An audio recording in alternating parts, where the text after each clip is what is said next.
A saúde mental tem sido cada vez mais discutida nas conversas do dia a dia, nas redes sociais e nas pesquisas científicas. E quando a gente fala sobre saúde mental, muitas pessoas pensam só no cérebro, na parte psicológica, nas emoções, mas a nossa mente e o nosso corpo são um só e influenciam totalmente um ao outro. Sabe aquela dor de cabeça que aparece do nada antes de um momento importante? Ou aquela dor no estômago no dia de uma prova? Parece apenas algo físico, né? Mas pode ser pura ansiedade. Essas manifestações têm nome, são as doenças psicossomáticas, e elas são bem mais comuns do que imaginamos. Eu sou Túlio Daniel. E eu sou Jelen Borges, nós somos jornalistas da Diretoria de Comunicação Social da UFO, e no episódio de hoje vamos entender melhor como corpo e mente se relacionam em nossa saúde. Para falar sobre esse assunto, a Alexia Vilela, estagiária de jornalismo aqui na DIRCO, conversou com Rodrigo Sanches Pérez, professor e pesquisador do Instituto de Psicologia da UFO. Seja bem-vinda, Alexia. Os psicossomáticos são um tema ainda pouco conhecido. Como foi conduzir esse bate-papo? Obrigada, Jelen. Obrigada, Túlio. A conversa com o professor Rodrigo foi muito interessante. Confesso que ele até tirou algumas dúvidas minhas. Inclusive, antes da entrevista, a gente estava conversando e ele comentou que é um ouvinte aqui do Ciência ao Pé do Ouvido. Quando comecei a produzir esse episódio, ainda estava pensando nas doenças psicossomáticas como a soma de questões físicas e mentais. Mas logo no início, o professor já contextualizou tudo muito bem, tanto para mim quanto para o nosso ouvinte, é claro. Esse termo psicossomáticos ainda é, de certa forma, muito científico. Tratar de doenças psicossomáticas, como vocês dois já falaram muito bem, é entender como o corpo e a mente estão relacionados e extremamente ligados na promoção do bem-estar. E Alexia, como a gente estava até conversando, né, antes de gravar, a palavra psicossomático, muitas vezes a gente vê ela sendo empregada com um outro uso, porque tem aí a palavra soma no meio, então as pessoas levam muito para o lado da adição. Mas, na verdade, ela é uma palavra que vem do grego e psique significa mente e soma significa corpo. Esse soma não é da adição da matemática. Então, às vezes a gente vê as pessoas falando, eu tô somatizando tudo aqui no meu corpo. É uma redundância, porque esse soma já quer dizer corpo, né? E no episódio a gente vai trazer a explicação sobre isso também. O professor vai falar um pouco mais sobre essa relação corpo e mente, que aparece inclusive nos termos, nas expressões linguísticas que formaram essa palavra. Inclusive, na temporada passada, a gente adiantou um pouco esse assunto. O episódio 120 fala sobre a relação entre o intestino e a saúde mental. O episódio em específico, né, o 120, ele foi focado na questão da microbiota intestinal, mas que é uma questão psicossomática, né? Já no episódio de hoje, a gente vai ampliar um pouco o assunto para entender de uma forma geral o que seria essa relação da mente com o corpo. E, Alexia, tem alguma coisa que você gostaria de destacar para os nossos ouvintes? Bom, Túlio, durante a conversa, o professor Rodrigo destacou a importância do diagnóstico não só para quem sofre com sintomas, mas também para os profissionais. E eu achei muito interessante, porque é fundamental que durante o diagnóstico de uma doença, todos os envolvidos saibam investigar as características psicológicas também. E o professor ele tem algumas pesquisas sobre fibromialgia e eu até cheguei a comentar durante o episódio sobre ser uma doença que a minha mãe recebeu o diagnóstico há alguns anos e como esse diagnóstico foi fundamental para melhorar a qualidade de vida dela.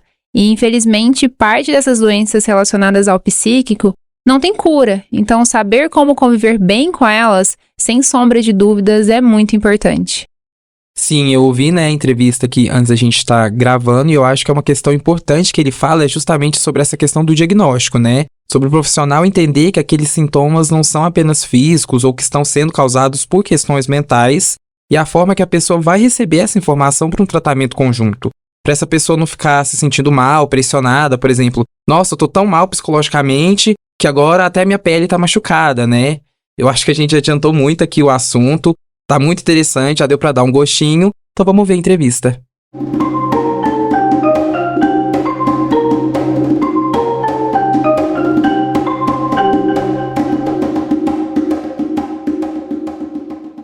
Seja bem-vindo ao Ciência ao Pé do Ouvido, professor Rodrigo. Muito obrigado por aceitar o nosso convite. Eu que agradeço pela oportunidade, Alex. É uma satisfação. Aqui no Ciência ao Pé do Ouvido, nós sempre pedimos para o nosso convidado se apresentar. Então, conta um pouquinho para a gente quem é o professor Rodrigo, quais áreas você estuda e também quem é você fora do Lattes, claro. Bem, eu sou psicólogo, Depois de concluir a minha graduação, eu segui na carreira acadêmica, fiz mestrado, doutorado em psicologia, depois pós-doutorado. Sou professor da UFO no Instituto de Psicologia desde 2008. Atualmente eu sou professor titular e coordenador do programa de pós-graduação em psicologia. E a minha área de atuação em relação ao ensino, a pesquisa, a extensão é a psicologia da saúde. E fora do Lattes, eu sou um músico em formação e estudante de bateria. Ai, que legal. Muito obrigada, mais uma vez, por ter aceitado o nosso convite. Para começar o nosso assunto de hoje, professor, o que são as doenças psicossomáticas? Essa é uma pergunta complexa, Alexa. Então, eu tenho que primeiro explicar que o termo psicossomática, ele resulta da combinação de duas palavras de origem grega, que é psique ou psique, que significa mente, e soma, que significa corpo. Então, uma doença psicossomática seria uma condição física, uma condição corporal, que se origina ou que é agravada por fatores psicológicos. Então, uma doença psicossomática ela está associada à relação mente e corpo. Só que essa definição ela levanta uma outra questão. Será que essa relação mente-corpo, ela existe só no contexto de certas doenças? Então, aí a resposta para essa outra questão vai depender de qual visão filosófica do ser humano a gente utilizar como referência. Então, existe uma visão dualista sobre o ser humano que surgiu e se consolidou no século XVII, ela vigora até hoje. E de acordo com essa visão, o ser humano é composto por duas partes, duas substâncias distintas. Tem uma substância concreta, que seria o corpo, e uma substância abstrata, que seria a mente. Então, essas duas substâncias, elas podem se relacionar, mas elas são separáveis, de acordo com essa visão dualista. Só que existe uma outra visão filosófica sobre o ser humano, uma visão monista. Segundo essa visão, o corpo e a mente são inseparáveis e eles sempre se influenciam mutuamente. Então, a mente influencia o corpo, assim como o corpo influencia a mente. Quando se fala em doenças psicossomáticas, parece que dá uma relação de causa e efeito da mente influenciando no corpo. Mas essa visão monista pensa na relação mente e corpo como uma via de mão dupla. Os princípios, os pressupostos dessa visão monista surgiram na Grécia Antiga, com Hipócrates, que é considerado o pai da medicina. O Hipócrates tinha uma teoria bastante interessante, porque ele defendia que a saúde humana estava relacionada ao equilíbrio dos líquidos corporais. Então, a chamada teoria humoral, um exemplo, em relação a essa teoria. O Hipócrates defendia que o excesso de um líquido corporal, que ele chamava de bile negra, que é uma substância que seria produzida pelo baço, essa substância, quando estivesse em excesso no corpo humano, ela desenvolveria uma depressão, ou a melancolia, como se chamava na época, e também o câncer.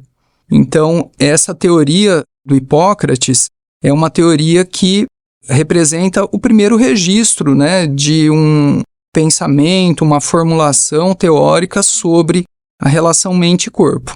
Essa visão monista, ela ficou esquecida por um tempo, só que ela foi retomada no século XIX, ela se desenvolveu bastante no século XX. Então, hoje, a partir dessa visão monista, existe o entendimento de que toda doença é psicossomática, porque a mente e o corpo não podem ser separados. E aí eu vou avançar um pouquinho, para esclarecer que isso não quer dizer que toda doença seja causada por fatores psicológicos. Não é isso. Pensar isso, seria muito reducionista.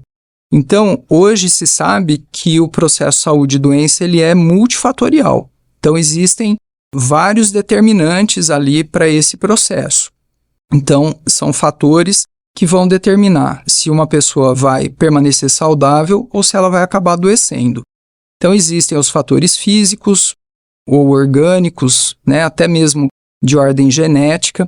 existem os fatores emocionais ou psicológicos, e aí entram também os fatores sociais, fatores culturais, fatores econômicos. Tudo isso tem que ser considerado para que se possa compreender o processo saúde e doença. E eu queria trazer um exemplo para ilustrar isso. Então, a AIDS. A AIDS é a síndrome da imunodeficiência humana. É uma doença que, como todos sabem, é causada pela infecção do vírus HIV. Só que você pode imaginar 2 pacientes com AIDS, com a mesma carga viral, e eles se submetem ao mesmo tratamento médico.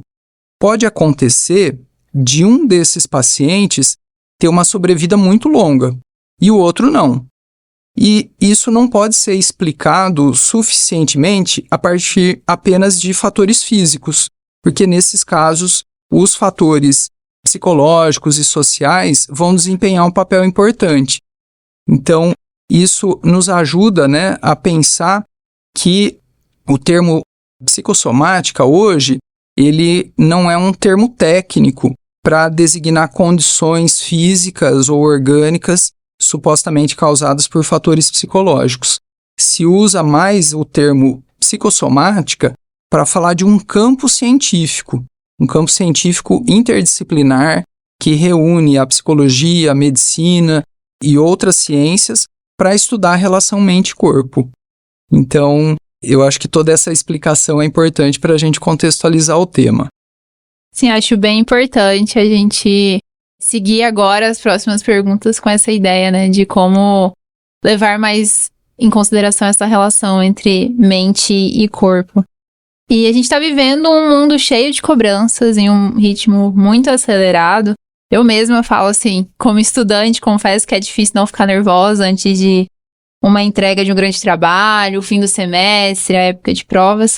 Você acredita que esse estilo de vida moderno, ele tem contribuído para que a gente entenda melhor como a mente influencia o corpo, e não só a influência, né, como você acabou de falar, mas como que eles trabalham juntos? Ah, sem dúvida. Então, a relação mente-corpo, ela é inerente ao ser humano. Acontece que, na atualidade, o estilo de vida das pessoas vai favorecer muito o surgimento de condições de saúde que vão ter um impacto, né, ali do funcionamento psicológico. Então, algo que nos ajuda a entender isso é a ideia de estresse. Então, o termo estresse já faz parte do vocabulário popular também. Só que, geralmente, as pessoas usam o termo estresse para falar de um nervosismo ou de uma irritação. É muito comum uma pessoa dizer para outra, nossa, você está estressada, porque a pessoa está nervosa, está muito tensa. Mas o estresse não é exatamente isso. Então, o estresse é uma reação natural do organismo, que a gente apresenta quando está diante de uma situação que a gente enxerga como sendo ameaçadora, como sendo perigosa. Essa reação leva ao aumento da secreção da adrenalina. A adrenalina é um hormônio que ele nos prepara para uma reação de luta ou de fuga. Vamos imaginar que você está na rua e de repente você é cercada por bandidos. Nessa situação, é o estresse que vai te ajudar. O estresse vai fazer com que você encontre um meio para sair dessa situação, seja lutando ou fugindo. O problema é que o estresse ele pode se tornar crônico, quando a gente enfrenta situações difíceis por um período prolongado. E hoje as pessoas estão lidando com muitas situações difíceis o tempo todo. Situações referentes aos estudos, ao trabalho, à condição econômica. Essa situação vai gerando um estresse crônico. Relacionamentos abusivos também podem gerar um estresse crônico, porque a pessoa está sempre em conflito, sempre vivenciando uma tensão ou está envolvida numa discussão. Então, quando o estresse se torna crônico, aí ele favorece uma série de problemas em termos físicos e mentais. Então, é muito mais do que o nervosismo ou a irritação, né? Então, problemas mentais que são associados ao estresse crônico, poderia citar aqui os transtornos do humor. Transtorno de ansiedade generalizada é um deles. existe um outro transtorno chamado distimia, que é uma espécie de depressão que se caracteriza por sintomas de intensidade leve a moderada, só que de longa duração. Então, a pessoa fica ali 2, 3 anos com esses sintomas. Isso é um problema de saúde mental relacionado ao estresse crônico. Em termos físicos, também os problemas relacionados ao estresse são bem diversificados. Então, problemas gastrointestinais, como dor abdominal, diarreia, isso pode ser desencadeado por estresse. Problemas dermatológicos, herpes, vitiligo, são condições muito relacionadas ao estresse. E até problemas cardíacos podem ser causados por estresse. Então, a vida, agitada no cotidiano ali da maioria das pessoas, quando ela traz a presença constante de estressores, ela pode desencadear esse quadro de estresse crônico, que é bastante danoso para a saúde. E tem alguma explicação porque certas emoções, como o estresse, ele afeta alguns órgãos específicos? Então, assim, quando vai acontecer alguma coisa, o coração acelera? Tem alguma explicação, assim, científica por que isso acontece? Olha, durante um tempo, havia uma série de teorias que buscavam um significado simbólico para certos sintomas. Então, havia uma associação entre determinados conflitos psicológicos e certos problemas de saúde. Essa visão fundamentou uma vertente teórica chamada Escola Psicossomática de Chicago, principalmente nos anos 1950. E depois, outros desenvolvimentos nesse campo foram trazendo um outro ponto de vista. Então, hoje, o que se acredita é que não existem conflitos psicológicos específicos que vão promover sintomas associados diretamente. Hoje, o entendimento é de que o grande problema é quando a pessoa se distancia da própria vida afetiva, quando a pessoa não mantém uma proximidade com aquilo que ela sente, quando ela se mantém muito distante do próprio universo emocional, isso abre margem para uma série de problemas de saúde, inclusive de doenças físicas, doenças orgânicas, não só de transtornos mentais. E aí vai depender de uma série de circunstâncias. Aí entram os fatores orgânicos.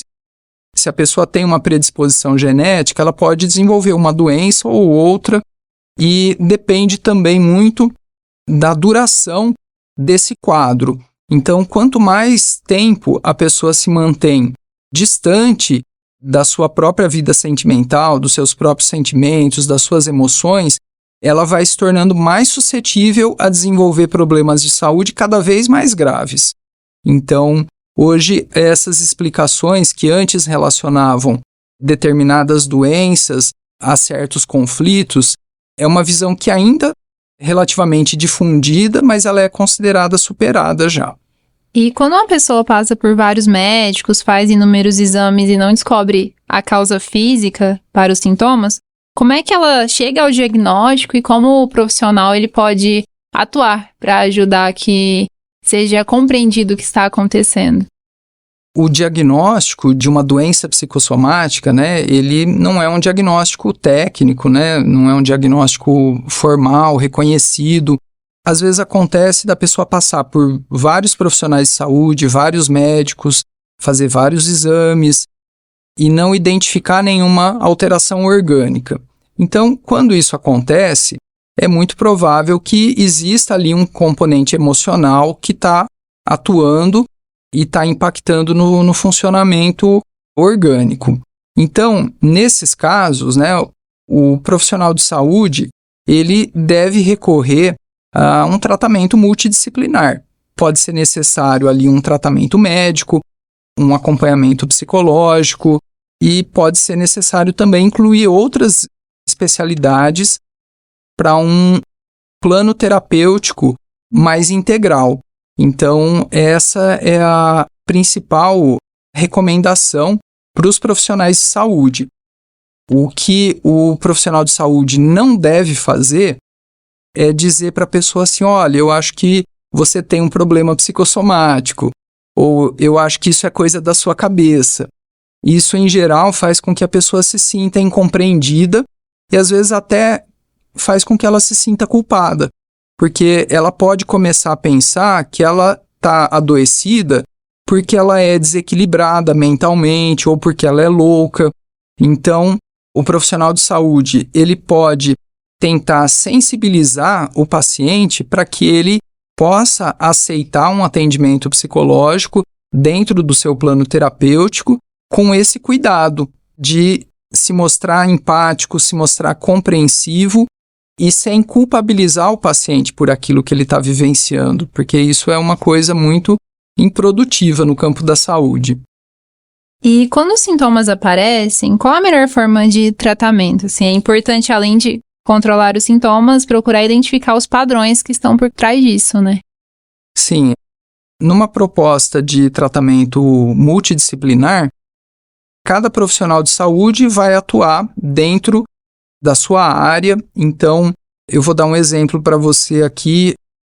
Eu tenho trabalhado com pacientes com fibromialgia. A fibromialgia é uma síndrome que tem como principal sintoma a dor crônica. É uma dor que persiste por mais de 3 meses e ela é uma dor difusa, porque ela está presente em várias partes do corpo.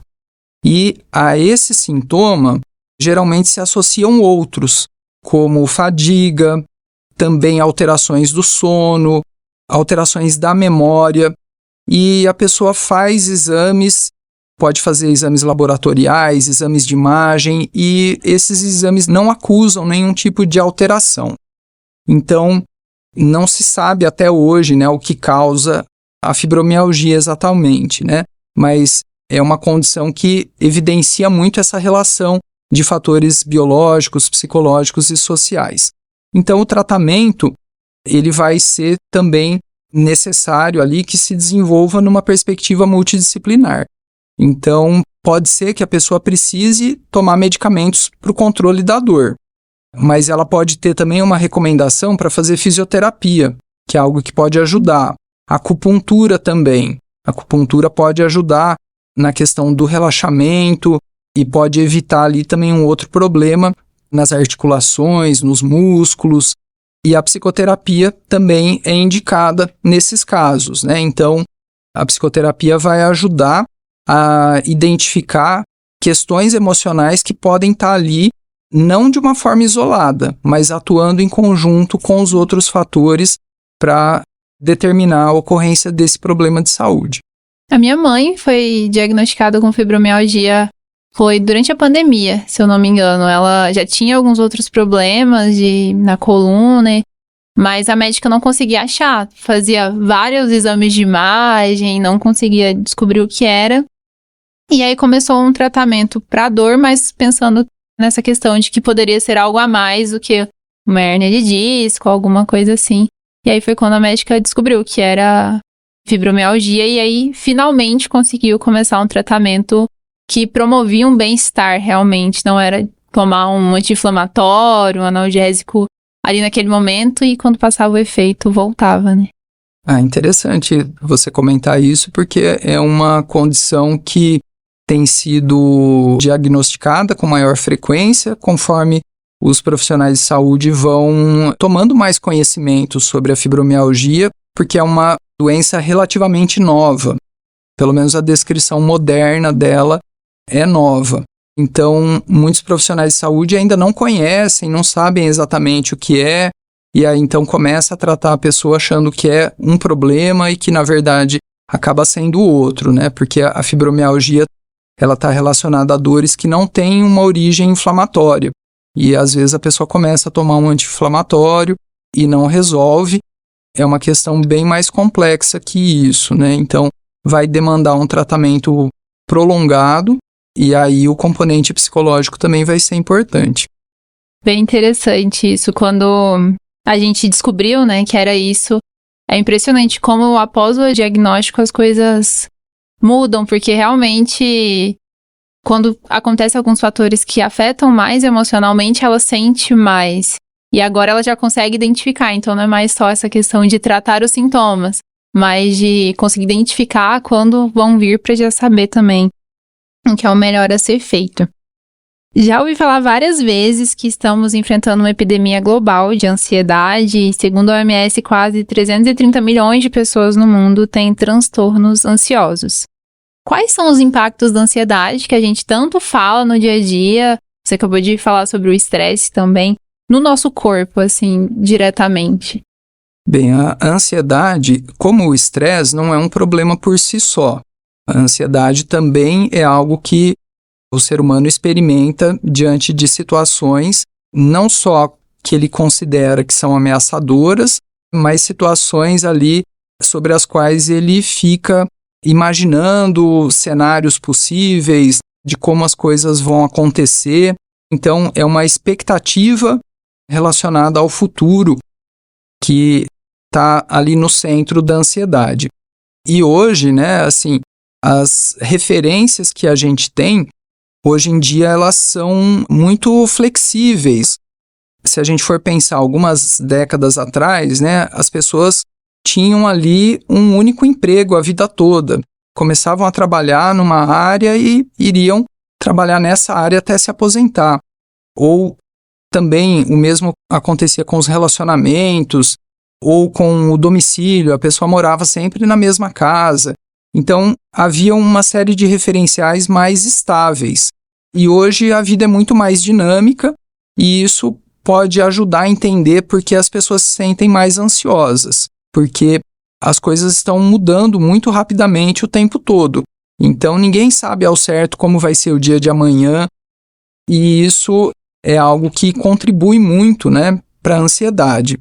E agora, assim, uma questão que eu acho importante também trazer em relação a isso é que, às vezes, as pessoas fazem uma diferenciação entre emoções positivas, que seria, por exemplo, a alegria, e uma emoção negativa, né, como a raiva ou como a ansiedade. Mas essa divisão ela é muito artificial, porque todas essas emoções integram o nosso repertório como seres humanos. Então, a gente não deve evitar a raiva, a tristeza ou a ansiedade. Então, é interessante pensar que há algum tempo surgiu na internet, né, o que ficou conhecido como o movimento Good Vibes Only, bem popular assim nas redes sociais. Só que esse movimento ele promove uma coisa que tem sido chamada de positividade tóxica, que é um fenômeno que leva a pessoa assim, a se empenhar muito em valorizar só o lado bom das coisas, a minimizar, né, as coisas ruins. E isso leva a pessoa a negar ou a sufocar sentimentos que seriam supostamente negativos, como se ela não pudesse ficar triste, como se ela não pudesse ficar ansiosa. Só que esses sentimentos, eles precisam ser experimentados, eles precisam ser vivenciados. Não quer dizer que a gente vai agir em função deles. Não é porque a gente está com raiva que a gente vai agredir uma pessoa. Mas experimentar esse sentimento é algo importante, é algo que é natural. Então a gente não pode deletar isso, né, da nossa existência. Tem algumas pesquisas bem interessantes na área de oncologia que mostram a relação do otimismo com a evolução clínica dos pacientes. Então, tem pesquisas que mostram que os pacientes que são mais otimistas, eles têm uma melhor evolução clínica ao longo do tratamento, com a quimioterapia, com a radioterapia. Só que tem pacientes que se sentem pressionados a vivenciar apenas emoções consideradas positivas. Então, eles estão ansiosos com a quimioterapia ou eles estão ansiosos com a cirurgia, mas eles ficam sufocando ou negando esse sentimento. E isso tende a desenvolver complicações, porque gera justamente uma situação de estresse muito acentuado. Tem alguns autores que chamam esse tipo de pressão exercida sobre os pacientes de tirania do pensamento positivo. E hoje se sabe que ela é bastante prejudicial. Às vezes um familiar que vê um paciente ansioso fala assim, não fica assim, não gosto de te ver dessa forma. Às vezes ele quer ajudar, mas ele está colocando uma pressão muito grande no paciente para que ele procure só tentar enxergar o lado positivo daquela situação, que naquele momento pode ter um lado negativo mais evidente. Essa questão também é muito importante, está muito relacionada à saúde. O quanto as pessoas vão negligenciar essas emoções que são consideradas, de uma forma simplista, assim, né, emoções negativas, mas que na verdade fazem parte da nossa vida. Eu vi nas redes sociais recentemente, sigo algumas mães e aí elas falando da importância de deixar os bebês com tédio. Que o tédio é importante, que os bebês não podem ser super estimulados o tempo inteiro, porque eles têm que saber reconhecer as emoções além das que provocam felicidade, né? Então é mais ou menos isso. Sim, isso é muito interessante, porque de fato o tédio faz parte da vida. Só que hoje em dia as pessoas não se permitem ficar paradas sem fazer nada. Parece que elas se cobram de estar o tempo todo fazendo alguma coisa que seria produtiva, né, em tese.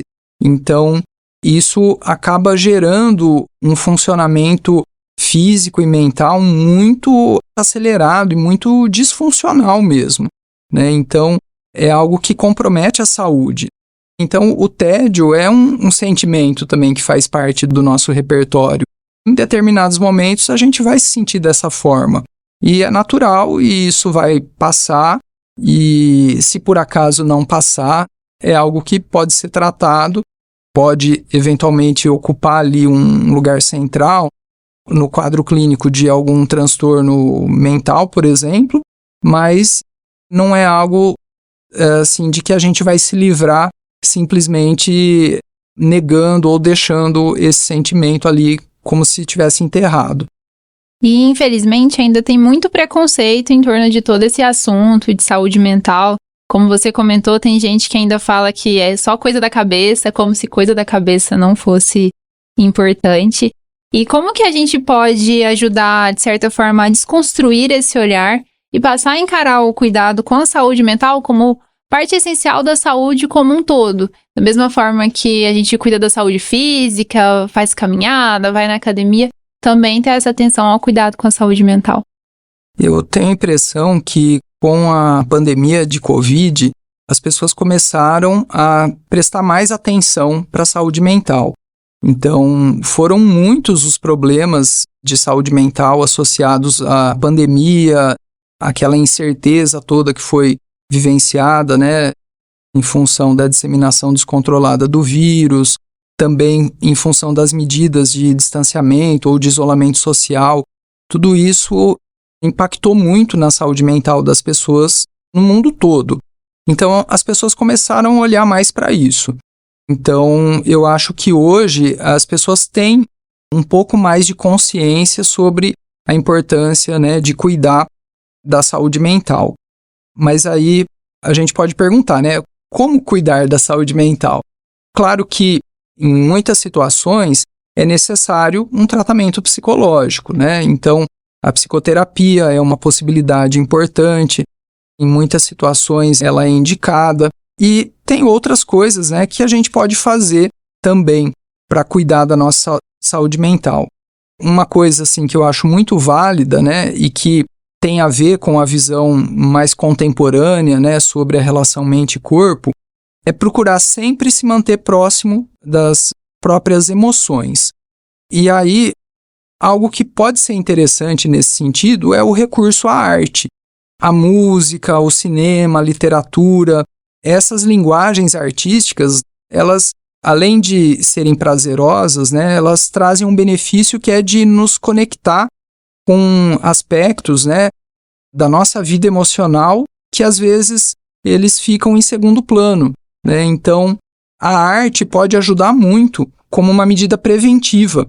Então, se as pessoas puderem consumir mais arte, eu acho que elas vão estar numa condição mais favorável de proximidade em relação aos próprios sentimentos.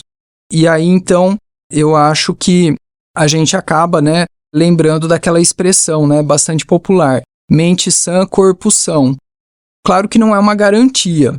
Uma pessoa que está bem do ponto de vista emocional, ela não está imune a um adoecimento. As pessoas adoecem, enfim, isso faz parte da vida.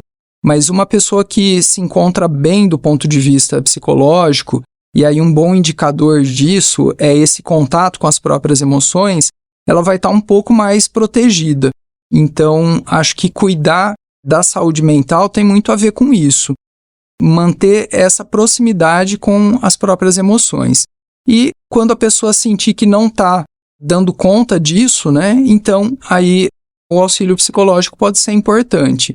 E aí tem possibilidade, né, de receber auxílio psicológico gratuitamente, né, pelo SUS, em serviços de saúde, ou também, se a pessoa tem um plano de saúde, ela tem a cobertura ali, né, para o atendimento psicológico. E é importante, né, que as pessoas recorram a isso, assim como recorrem a uma consulta médica. Então, eu acho que a gente já está num momento, né, em que não se deve ter vergonha. Eu acho que os tabus sobre a saúde mental, eles estão sendo superados. Não é sinal de fraqueza, como se pensava antes, a pessoa desenvolver um quadro depressivo. É algo que faz parte da vida. E muitas pessoas vão ter esse tipo de problema. E quanto antes elas procurarem ajuda, é melhor. Infelizmente, nossa conversa vai ficando por aqui, mas muito obrigado, professor Rodrigo, por sua participação aqui no Ciência ao Pé do Ouvido. Eu é que agradeço, Alexia. E eu só queria deixar aqui o Instagram do meu grupo de pesquisa da UFO, que é o Laboratório de Psicologia, Psicanálise e Saúde. É @lapps, lapps.ufo. Por lá é feita a divulgação das pesquisas, enfim, das atividades de ensino que eu desenvolvo junto com os meus alunos, os meus orientandos no Instituto de Psicologia da UFO. Então, muito obrigado pela oportunidade. Obrigado, professor.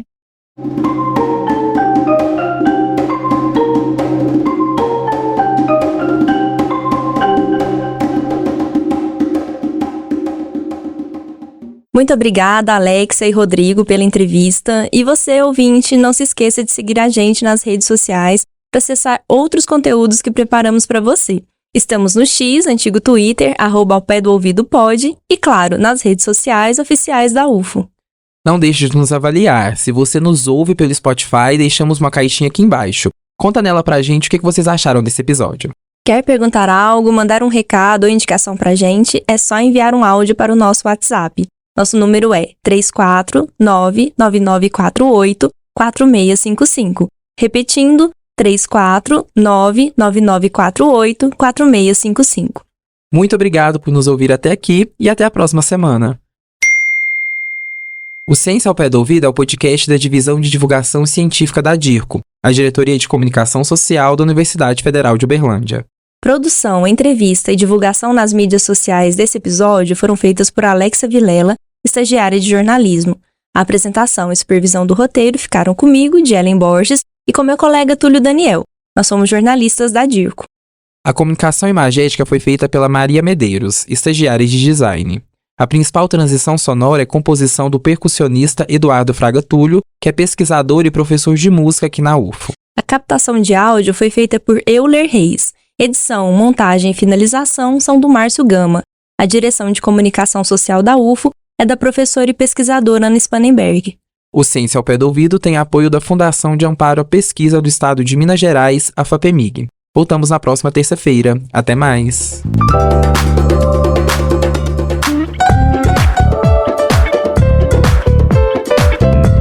Ciência ao pé do ouvido.